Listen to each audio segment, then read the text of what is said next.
Edna, hindi ka ba natutuwa na magkakanak ulit tayo? Natatakot ako. Paano kung hindi natin siya kayang buhayin?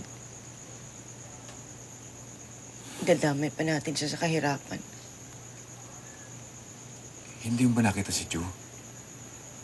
Hindi mo ba nakita kung gaano siya kasaya na magkaroon ng kapatid? Yun ang isipin mo.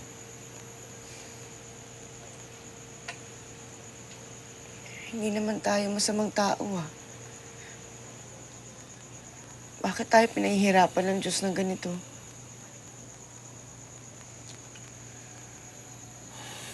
Edna, huwag kang sumuko. Kakayanin natin to. Kahit anong problema. Ang isipin mo ang mga anak natin. Si Ju.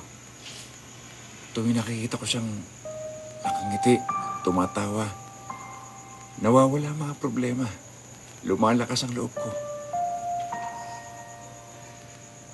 Yung 3 anak natin, masaswerte.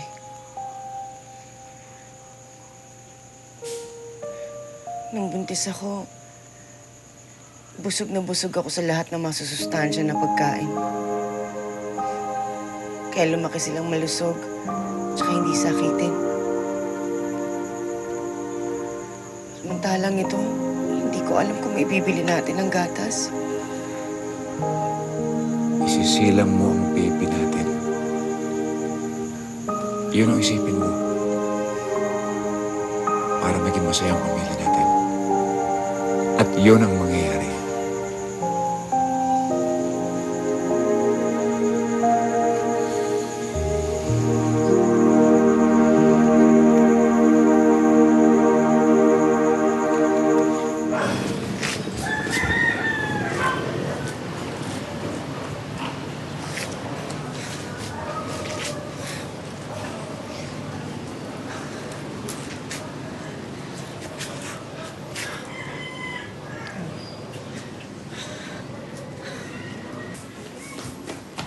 Mami! Mami!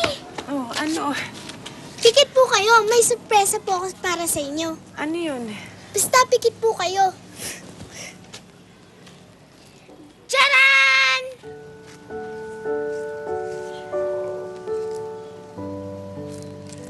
Saan galing to?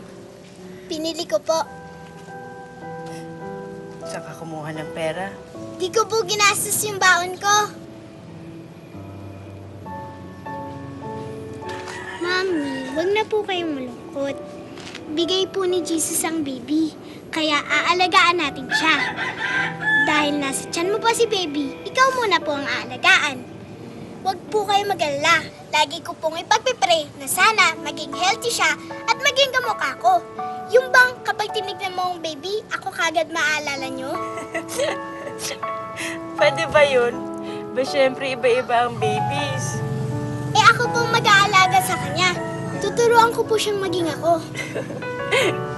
Tara na po, bubuksan ko na po. Teka lang, mamaya na. Tatapusin ko lang muna ito, ha? Ngayon na po. Di po naman para sa inyo to eh. Para po sa baby.